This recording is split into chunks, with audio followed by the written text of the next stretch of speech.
Beleza, pessoal, voltamos. Guarda aí o pessoal entrar na sala para a gente continuar.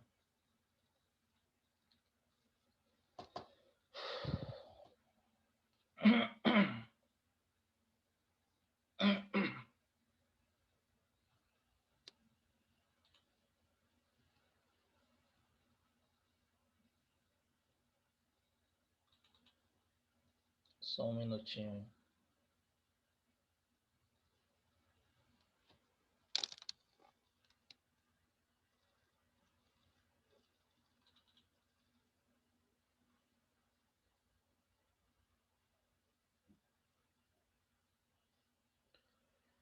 Enquanto o pessoal ingressa aí,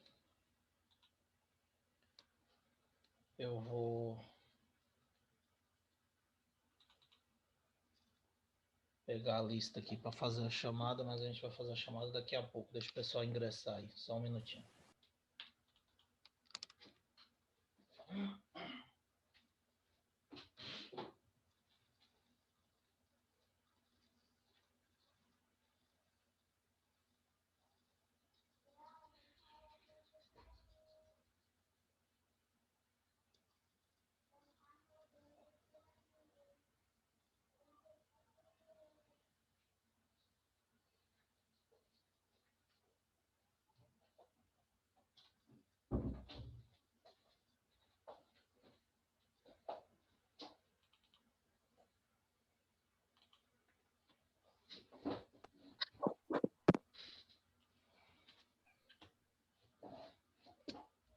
Pronto.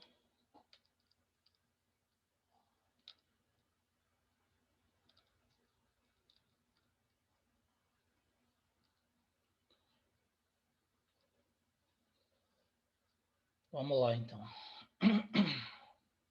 Já, boa parte já ingressou. Então vamos continuar. Meus queridos, é o seguinte. A garrafa térmica que a gente finalizou ali, a forma de transmissão de calor, eu disse para vocês que ela impede ou reduz consideravelmente as três formas de transmissão de calor. Agora, você percebe claramente que uma garrafa térmica nova, ela mantém o café quente durante muito mais tempo, mais horas, do que uma garrafa que já está usada. Então, quando você, em sua casa, tem uma garrafa térmica nova, ela é capaz de manter o líquido quente ou gelado por mais tempo do que uma garrafa usada.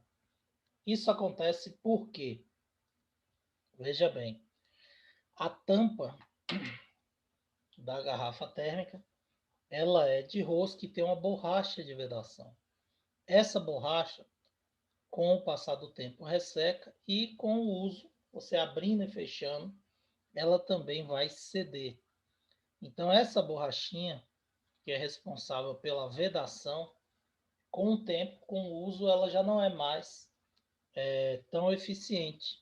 E aí ela vai acabar facilitando a troca de calor através da passagem de ar entre a garrafa que está dentro da garrafa e o que está fora da garrafa, o ar que está fora da garrafa. E isso aí vai fazer com que a garrafa ela não aqueça mais, não mantenha, desculpe, mais por muito tempo quente ou gelado o líquido que está lá dentro. Então, o tempo de uso faz com que essa borrachinha não tenha mais a mesma capacidade de vedação do que uma borracha nova. Por isso que a garrafa térmica nova ela vai manter o líquido quente ou gelado por mais tempo, porque ela vai impedir essas trocas de calor, tá certo? Mas de um modo geral é um sistema bastante eficiente porque consegue reduzir consideravelmente a transmissão de calor pelas três formas. Então é bastante utilizado e é bastante interessante essa, esse sistema desenvolvido pela garrafa térmica, tá? Então consegue de forma eficiente reduzir bastante as 3 formas de transmissão de calor, que são condução, convecção e radiação, ok? Bom, entendido como o calor se transmite, aí a gente vai para a parte da calorimetria propriamente dita, que é a medida de calor e as formas de calor. Então, como eu já disse, calor é energia em trânsito, tá? E essa energia ela é transferida naturalmente entre corpos que têm temperaturas diferentes. Essa energia ela é transferida até atingir um limite, que nós já dissemos.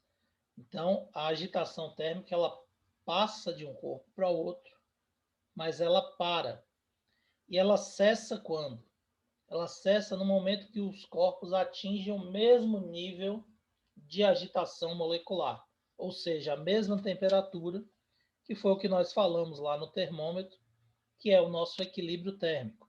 Então, você tem um corpo com uma temperatura mais alta, encosta em contato coloca em contato com outro corpo com temperatura menor. Esse corpo que tem maior temperatura, tem mais agitação, transfere energia porque tem menos, só que ele não passa a energia toda, para de movimentar e transfere energia para o outro. Ele transfere até os dois ficarem no mesmo nível de agitação, atingindo a mesma temperatura que é nosso equilíbrio térmico, temperatura de equilíbrio. Então, essas transferências, elas vão ocorrer até atingirem o equilíbrio. Então, por exemplo, no caso da garrafa térmica, o café, você coloca o café quente. Quando você terminou de colocar, você normalmente deixa a água ferver, começar a ferver. Então, a água ela está próxima a 100 graus, quando ela começa a atingir a fervura. 100 graus Celsius. E aí você coa o café, esse café vai sair lá do coador com temperatura elevada, 90, 85 graus centígrados. Quando você coloca dentro da garrafa, a temperatura ambiente gira em torno de 25 graus num dia normal. Então você vai ter a garrafa com um líquido a 85 graus e o meio ambiente a 25 graus. Se você deixar num recipiente aberto, o calor vai ser perdido da garrafa, né? Se você não tampar a garrafa, o calor vai ser perdido do café que está na garrafa para o meio ambiente. E aí o que vai acontecer? O café vai atingir a temperatura do ambiente, porque vai ficar em equilíbrio com o ambiente. Atingiu a temperatura, 20 e poucos graus, você já vai ter a sensação de que o café está frio, ok? E se for o contrário, se for um líquido gelado, a mesma coisa. Coloca lá um líquido que ficou na geladeira. A geladeira está a menos 8 graus. Menos 8 não, desculpe. 8 graus, tá? 8 graus de temperatura, 4 graus, 5 graus positivos a geladeira. Aí você coloca esse líquido que está na geladeira, um suco, dentro da garrafa térmica e não fecha. O que vai acontecer? Um ambiente a 25 graus tem uma temperatura maior. O calor vai ser transferido do ambiente para o suco que está dentro da garrafa e aí, consequentemente, a temperatura vai subir, atingindo também os 25 graus. E aí você que ia beber um líquido a 5 graus, a 8 graus, quando você vai tomar 25, você tem a sensação de que ele está quente. Realmente ele vai estar mais quente do que quando saiu da geladeira, ok? Então, essa transferência de calor ocorre até atingir o equilíbrio térmico. Esses calores que eu citei aqui para vocês são calores, são formas de calor, e cada forma de calor tem uma finalidade específica. Isso faz com que você classifique, são os tipos de calor. Então, nós temos 3 tipos de calor, tá? Além da capacidade térmica, que é o que a gente vai estudar na sequência, tá? Mas primeiro a gente precisa saber quais são os tipos de calor. Então, nós temos o calor sensível, o calor latente e o calor específico. O calor sensível e o calor específico normalmente são a mesma coisa. Na prática, são a mesma coisa. Então, você pode chamar de calor sensível, calor específico, tá? Tem uma diferençazinha na definição, porque um pega o corpo, tá? Que seria a substância toda, e o outro está relacionado com o elemento, tá? Aquela matéria que compõe a substância. Mas na prática vai ser a mesma coisa. Você pega o calor da substância e o calor do material que compõe a substância, vai ser o mesmo. Por isso que calor sensível e específico são iguais, tá? Normalmente a gente considera a mesma coisa. E o calor latente é um calor responsável pela mudança de fase. Então, quando muda de fase, de sólido para líquido, de líquido para gasoso, ou vice-versa, aí você tem uma forma diferente de calor, que é o calor latente. Então, o que é calor sensível? Desculpe. Calor sensível é a quantidade de calor que um determinado corpo cede ou recebe quando variar sua temperatura. Causa a variação de temperatura de um corpo, de um sistema, de uma substância qualquer. Tá certo? E olha a definição de calor específico. Corresponde à quantidade de calor que deve se fornecer, ceder ou retirar, fornecer ou retirar, ceder ou receber, a mesma coisa, de uma massa unitária da substância, ou seja, de 1 grama da substância, para variar sua temperatura em 1 grau. Isso depende da substância. Então, por exemplo, se o corpo que você está analisando é uma barra de ferro, o calor sensível dessa barra de ferro vai ser exatamente igual ao calor específico do ferro, do átomo de ferro. A diferença é que quando você fala do calor específico, você está pegando 1 grama, 1 grau centígrado da substância, tá? E quando você fala do calor sensível, você está pegando a substância toda. Mas na realidade é a mesma coisa, na prática dá no mesmo. Certo? Estão entendendo isso aí? Estão conseguindo perceber que calor sensível e específico é a mesma coisa, gente? Tá claro? Bora segundo ano, tô esperando aí. Se vocês não me deram retorno, eu não sei. Deixa eu ver, alguém respondeu aqui. Posso sim. Vamos explicar novamente. Veja bem, essa parte é um pouco complicada mesmo. Por isso que eu estou perguntando, insistindo na pergunta, que é muito fácil de entender não. Veja bem, deixa eu pensar aqui numa forma de explicar melhor. Quando você aquece um recipiente com água, tá? O que vai acontecer? Cada elemento, cada molécula de água vai receber energia.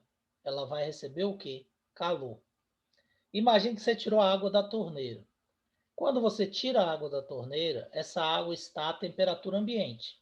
Vamos supor, um dia normal, 25 graus, tá? Aí você pega a água a 25 graus, coloca numa vasilha e leva para o fogão. Liga o fogão. A chama do fogão vai começar a transferir calor para as moléculas de água, certo? As moléculas de água estão a 25 graus. O que vai acontecer? A água, ela começa a aquecer e as suas moléculas começam a ganhar energia e se agitar, tá ok? Toda a água que está dentro do recipiente, ela aquece, né? E aí depois vai formar aquelas correntes de convecção que eu falei para vocês. Mas a gente não vai entrar nesse mérito. Eu quero que vocês entendam que a água toda vai aquecer, certo? Porém, a água aquece por quê? Porque cada molécula de água recebeu calor e aqueceu. O conjunto dessas moléculas que formam o total de água que está dentro do recipiente é que vai aquecer também. Mas antes, cada molécula tem que receber energia e começar a aquecer, começar a agitar, para poder o conjunto agitar como um todo. É uma coisa que ocorre simultaneamente, certo? Então, o que acontece? Quando você pega, você vai pegar uma molécula que é microscópica, então você analisa por grama. Cada grama de água, imagine que você tenha colocado no recipiente 1 litro de água para aquecer. 1 litro corresponde a 1 quilo de água, tá? Cada grama de água que tem dentro desse recipiente de 1 litro, cada graminha de água, que corresponde o total de 1 litro a 1.000 gramas. Então, num litro você tem 1 quilo, 1.000 gramas de água. Cada grama de água está sendo aquecida. Então, quando você analisa o calor que é responsável pelo aquecimento, esse calor vai ser calor sensível ou calor específico, que é a mesma coisa na prática. Por quê? Porque sensível, quando a gente analisa o litro todo de água.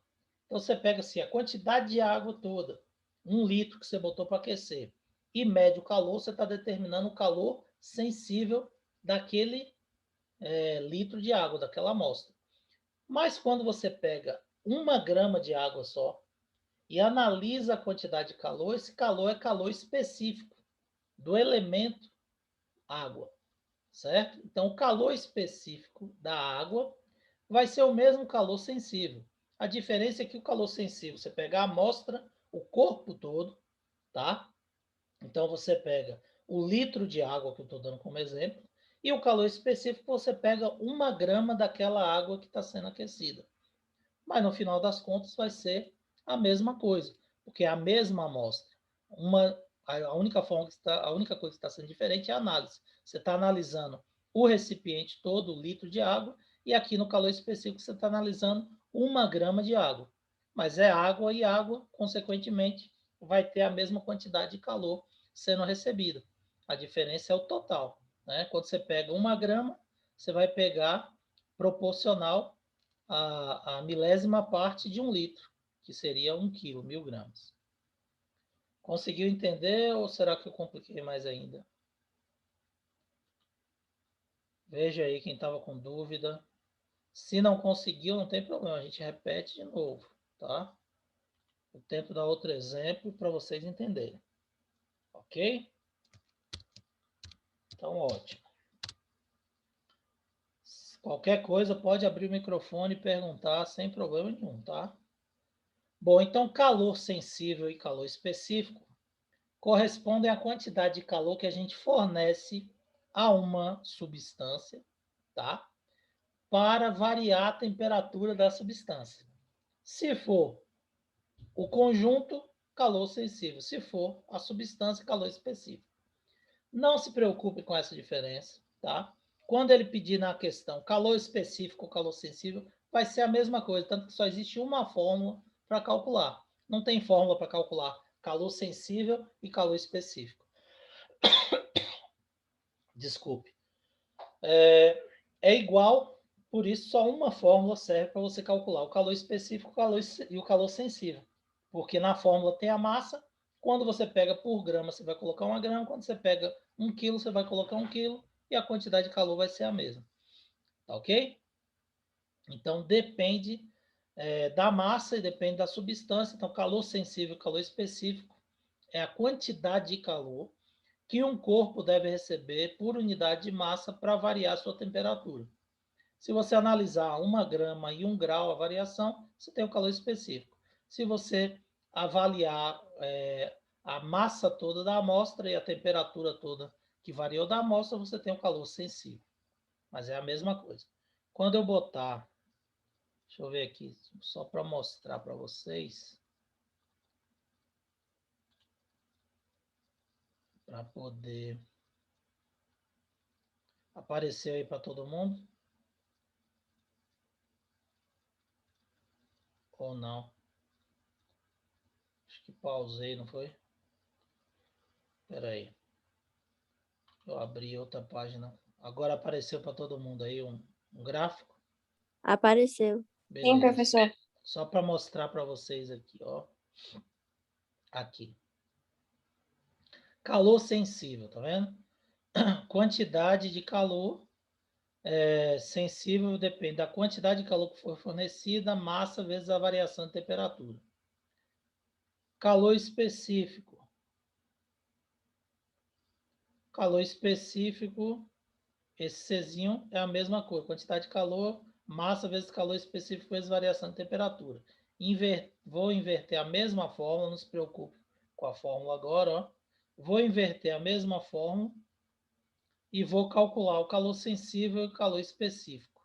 Então, é a mesma coisa. Calor específico e calor sensível é a mesma coisa na prática, tá bom? A diferença é que uma você vai pegar a amostra e a outra você vai pegar por unidade de massa. Mas é a mesma coisa, ok? Então, não se preocupe, depois eu vou mostrar esses exemplos para vocês. Mostrar na parte de cálculo, vocês vão ver que é fácil, não tem diferença. Ficou claro que é calor sensível ou específico. Quantidade de calor que um corpo precisa receber para variar a temperatura. E o calor latente? O calor latente é a quantidade de calor que o corpo precisa ceder ou receber para mudar de fase. Então, olha que interessante. Veja bem como o negócio funciona. Você tem um corpo. Esse corpo, ele tem uma molécula e essa molécula tem um nível de agitação molecular, que é a sua temperatura. Eu disse para vocês que quando eu forneço energia para essas moléculas, através de qualquer forma de calor, transmissão, radiação, convecção, qualquer forma de transmissão de calor, se eu forneço essa energia, essas moléculas agitam mais e aí sua temperatura aumenta, tá certo? Porém, o que vai acontecer? Se eu pego uma barra de ferro que tem um nível de agitação e começa a fornecer temperatura, sua temperatura vai aumentando, aumentando, aumentando. Eu vou continuar fornecendo temperatura, calor para essa barra e a temperatura vai subir indefinidamente? Não. Vai chegar um momento que essas moléculas aqui, elas param de agitar, não, elas deixam de agitar, continuam agitando o que estava, mas começam a ganhar energia e começam a se afastar. Então, elas continuam com a agitação que ela estava. Então, ela estava um pouco agitada. Recebeu calor, vai aumentando. Recebeu mais calor, vai aumentando mais ainda, mais ainda. Só que chega um determinado momento que essa barra de ferro ela vai derreter. E aí você fornece calor e as moléculas não têm mais para onde agitar. E elas vão fazer o quê? Vão se afastar. E aí a barra passa de sólido para líquido, ela derrete, tá? Então, quando a energia, o calor, é responsável não pelo aumento da temperatura, e sim pela mudança de fase, então as moléculas não se agitam mais e começam a se afastar, esse calor é chamado de calor o quê? Latente. Então, observem que é a mesma forma. Então, o calor é o mesmo. Foi transmitido para o corpo energia. Quando as moléculas utilizam essa energia para agitar, é calor específico ou sensível. Quando essas mesmas moléculas pegam essa energia e utilizam para afastar, é calor latente, porque vai ocorrer o quê? Mudança de fase. Então, forneci calor para uma substância. Essa substância recebe essa energia e suas moléculas agitam, a temperatura sobe. Calor sensível ou calor latente. Se eu forneço energia para uma substância e ao invés de agitar mais a sua temperatura, suas moléculas se afastam, o calor é calor latente, porque vai provocar o quê? Uma mudança de fase. Conseguiram entender? Sim, professor. Essa parte é tranquilo, né? Simples. Então, você fornece calor para uma substância. As moléculas estão lá. Se as moléculas pegam esse calor e agitam, é calor específico que provocou variação de temperatura. Se essas moléculas pegam essa energia e se afastam, é calor latente porque vai mudar de estado físico. E quem determina se as moléculas vão agitar ou vão se afastar? a própria substância. E como é que ela faz isso? Através da temperatura. Então, imagine aí que eu tenho uma barra de gelo. Coloquei no congelador e essa barra de gelo se formou a menos 4 graus. Aí eu tiro a barra de gelo e coloco em contato com a chama de um fogão para derreter essa barra de gelo. O que vai acontecer? Quando eu coloco em contato com o fogão, ela vai derreter instantaneamente? Não. Primeiro a temperatura vai subir. Vai subir de quanto? De menos 4 para menos 3, para menos 2, para menos 1, até atingir zero, que é o ponto de fusão. Quando ela atingir o zero e começar a subir e tentar passar de 0 para 1, aí ela vai começar a derreter. Então, peguei a barra menos 4 graus, forneci calor. Que calor essa barra de gelo vai ter? Calor específico, que a temperatura vai ter que subir de menos 4 para 0.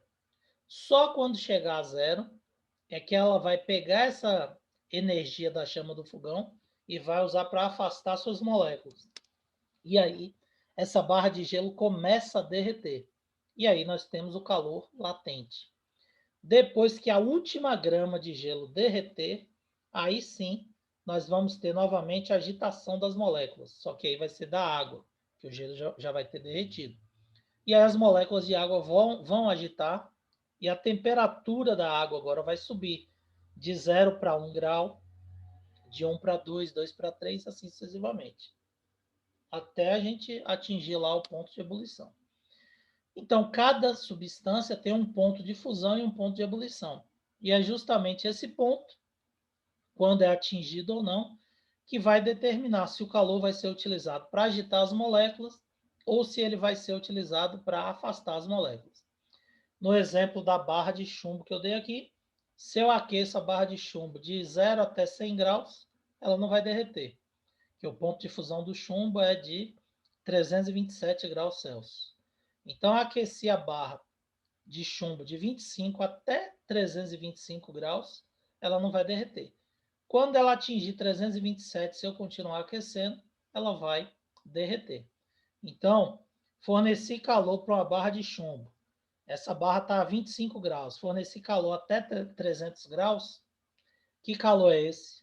Calor específico, porque ela vai ser responsável por fazer a temperatura da barra de chumbo subir de 25 graus para 300. Agora, se a barra está a 327 graus já, e eu forneço calor para essa barra, o que vai acontecer? 327 é o ponto de fusão do chumbo. Essa barra ela vai começar a derreter. E se ela vai começar a derreter, a quantidade de calor vai ser considerada calor latente, porque ela vai ser responsável pelo afastamento das moléculas, pela fusão dessa barra de ferro. Ok? Tranquilo aí quanto aos tipos de calor.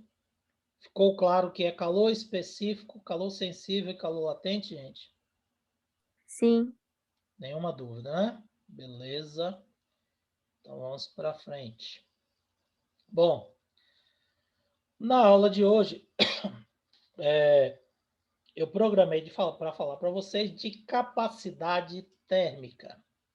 O que é a capacidade térmica? Capacidade térmica, ela é definida pela quantidade de calor que uma amostra ela pode suportar para variar sua temperatura.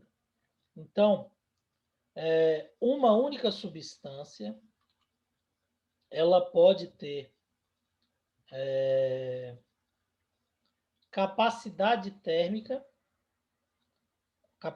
térmicas, desculpe, diferentes. Por quê? Porque depende da amostra. Então, por exemplo, leite. O leite, ele tem uma característica dele, única, tá? Ele vai ter um calor específico. Porém, a capacidade térmica está relacionada com a quantidade de calor que a amostra pode receber para variar a temperatura. Então, se eu tenho um copo de leite de 200 ml e uma jarra de leite de 2 litros, se eu quero aquecer os dois a 50 graus, quem vai receber maior quantidade de calor? Quem vocês acham que vai receber maior quantidade de calor? O copo ou a jarra de leite? Com 2 litros. O copo tem 200 ml. A jarra de leite tem 2 litros. Quem vai receber maior quantidade de calor? A jarra de leite, não é isso? Então, eu quero aquecer os dois à mesma temperatura.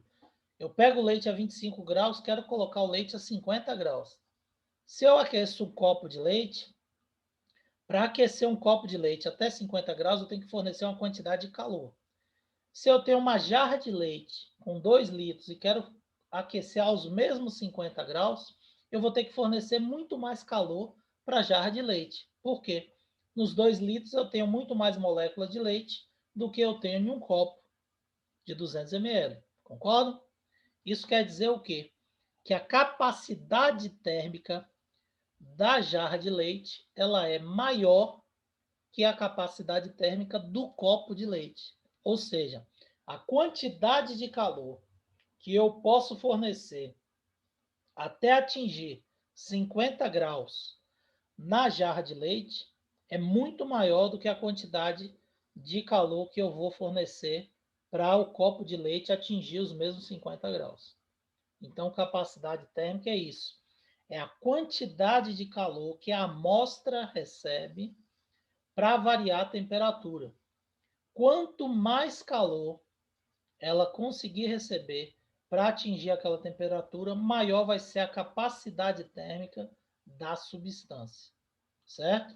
Então, um copo de leite e uma jarra de leite tem um calor específico igual, porque os dois são leites. Porém, a capacidade térmica é diferente. A jarra de leite tem uma capacidade térmica muito maior do que o copo de leite. Ok? Deu para ter uma noção do que é a capacidade térmica? Então, capacidade térmica corresponde à quantidade de calor que uma substância, que uma amostra de substância consegue acumular, receber para variar a sua temperatura, tá? Meus queridos, vamos para a nossa chamada. Eu vou interromper aqui na próxima aula. Não se preocupe que a gente vai voltar a falar de capacidade térmica, mas aí eu gostaria que vocês abrissem as câmeras, o microfone e respondessem a chamadinha, tá ok? Ayrton, tá aí? Tá na área, Ayrton? Ana Clara, Tô aqui, professor. beleza. Ana Luísa, Presente. Ana Luísa Schettini, ou a Barbosa, Presente. desculpe. Oi? Barbosa. Barbosa, obrigado. Ana Luísa Schettini, Presente. ok. Débora, Presente. ok. Eric, Presente. joia. Iane, Presente. joia. Igor, Igor Gomes, Isaac, João Pedro, Presente. beleza. Lara,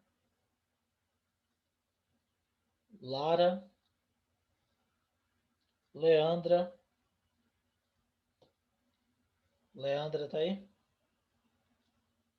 Luíde, Aqui.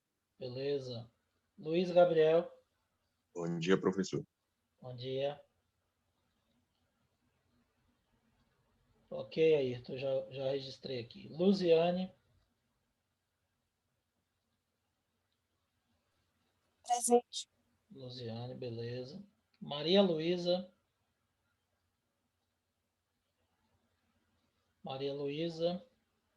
Matheus, Presente, professor. joia. Natan, Presente. beleza. Pedro Felipe, Rafael. Presente. Joia. Raquel. Rodrigo. Samuel. Sara. Sara tá aí? Silas. Ingrid. Aqui. Joia. Maria Eduarda. Aqui, professor. Beleza. Hugo. Presente. Ludmila. Ludmila Melo, tá aí não? Beleza. Então pronto, tá registrado aqui a frequência de vocês. Nosso tempo tá quase acabando.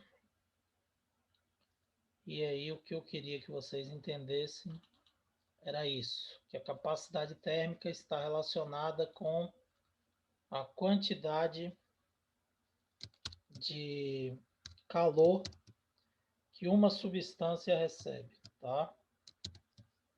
Então, deixa eu fechar isso aqui. Por exemplo, deixa eu ver aqui. Separei um exemplo aqui para vocês de capacidade térmica aqui. Aproveitar esses minutinhos, mas não se preocupe que depois a gente vai falar detalhadamente da capacidade térmica. Mas o gráfico abaixo mostra o aquecimento de um recipiente de alumínio de massa igual a 600 gramas que contém determinado líquido em equilíbrio. Determine a capacidade térmica do líquido. Então, veja bem, eu disse que a capacidade térmica é a quantidade de calor que a amostra consegue receber para variar a temperatura, tá? Então, nesse caso aqui, qual vai ser a quantidade de calor? Quantidade de calor está aqui embaixo, ó. Ela recebeu 10 quilocalorias. 1 quilo é 1000 vezes. Então, 1 quilograma, 1000 gramas. 1 quilômetro, 1000 metros. 1 quilocaloria são 1000 calorias. 10 quilocalorias, 10.000 calorias de calor. Então, a capacidade térmica corresponde à quantidade de calor, que foram 10.000 calorias, para variar a temperatura. Quanto variou a temperatura? De 10 para 60, está variando 50 graus Celsius. Então, essa substância ela recebeu 10.000 calorias para aquecer de 10 até 60 graus, variar 50 graus de temperatura. Qual é a capacidade térmica dessa substância? 10.000 dividido por 50, 200. 200 o quê? Calorias por grau centígrado. Ou seja, essa substância, para elevar 1 grau centígrado, ela precisa receber 200 calorias de calor. Essa é a capacidade térmica dessa substância, desse exemplo aí. Tá certo? Aí é só para ilustrar o finalzinho da nossa aula, que a gente falou aí, deu uma introdução de capacidade térmica, mas não precisa se preocupar que na próxima aula a gente vai, depois da correção do exercício de dilatação, a gente vai retomar e aí eu vou explicar com outros exemplos o que é capacidade térmica, com mais aprofundamento aí para vocês. Beleza? Meus queridos, obrigado pela participação. Bom dia a todos. Bom restante de aulas aí para vocês. Não se esqueça que quinta-feira tem atividade lá no Eclés, tá bom? Um abraço, brigadão e tchau, tchau. Tchau, Tchau, professor. professor. Tchau, bom dia a todos. Professor. Valeu, galera. Bom dia. Obrigado.